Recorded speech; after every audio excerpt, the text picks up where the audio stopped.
What you have here is two teams, the two that you mentioned, not playing particularly well. There's not a doubt Chelsea are not playing well. They lost to Man City, then they had the international break. They come off that and they get beat by Crystal Palace, who hadn't scored a goal and had lost 7 straight. And by the way, scored twice against them. They are not playing well. Atleti are not playing well as well. They go away. Nobody expected them to drop points. And Roma at the moment are taking advantage. But I think it's far from over. Roma are a good side. They're not a great side. They're 5th in Serie A. They're 9 points off Napoli. But Chelsea are there to be got at. And I think that's the big difference at the moment. But they still turned up. They still played well today, Roma. Yeah, and I've just explained to you why. I know that you underestimated them. No, we overestimated Chelsea this season. Do you think so? If that was Chelsea of last season, midway through the season when Kante fixed it, this would not have happened. But they're getting picked apart. Defensively, they're getting picked apart, and not just by a team with some of the quality Roma have, but they got picked apart. I mean, they got opened by Man City for fun a couple of weeks ago, and then Palace took 2 off them. So Roma are taking advantage, but I think if all things been equal, I'm still going for Chelsea and Atletico Madrid to go through. You're so stubborn. I'm not stubborn. Well, you may just be a little bit stubborn. Picking up the point about Chelsea's defence, this is their whole success last season was based on the fact they were so together at the back, yet they just seem so disjointed now. So it's easy to point out at the absence of N'Golo Kante and what he means to this team and how he sits himself in front of that back line and he's able to cover a lot of spaces. But you would have thought that they had enough to cover that absence, but it hasn't been the case. N'Golo Kante not on the field, and so it's no surprise that Crystal Palace opens Chelsea up. It's no surprise that Roma opens Chelsea up. What's surprising, and perhaps I shouldn't be surprised, is the fact that a guy like Cesc Fabregas is just prancing around the field, not picking anybody.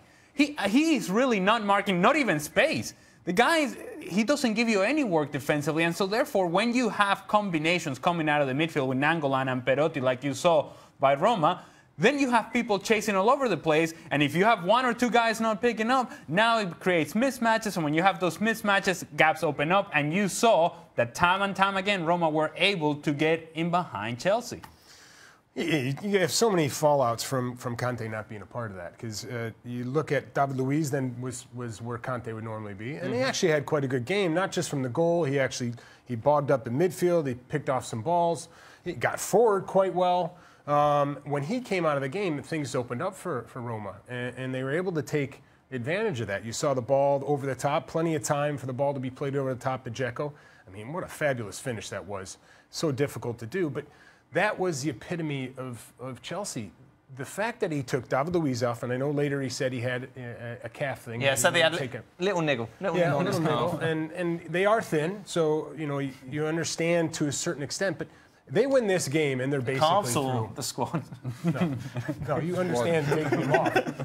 Your calves are a bit thin. I've seen your calves.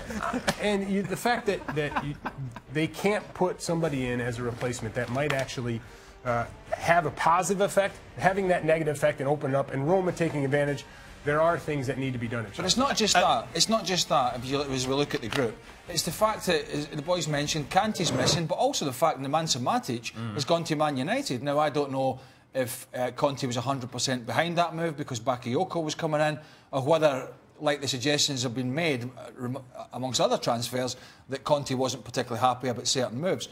Because Bakayoko's dynamic, but he hasn't yet got the experience or the football intelligence, I don't think, to cover the space defensively. And that's where they're getting opened up at the moment.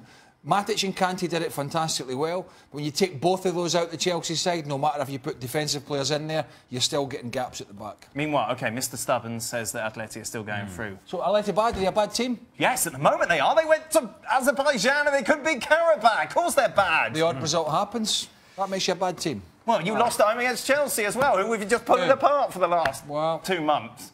You'll be on here singing about Spanish football soon, so don't change your tune. Are Atleti going through? Even though Sevilla got battered last night. Atletico are going through because Roma still has to go to Madrid and play Atletico Madrid. And I think Atletico Madrid is good enough to go to Stamford Bridge and beat Chelsea. But it has to be the best version of Atletico Madrid, not what we have seen so far. You've got one word, Brian. Yes or no? One word. Listen, I think it's a lot more difficult. The fact that Chelsea didn't get 3 points, you've put a lot of pressure on Chelsea coming to that final game that you didn't necessarily have if you win this. Yes or no? Hey, listen. Let's go through. Listen, go on. No. No.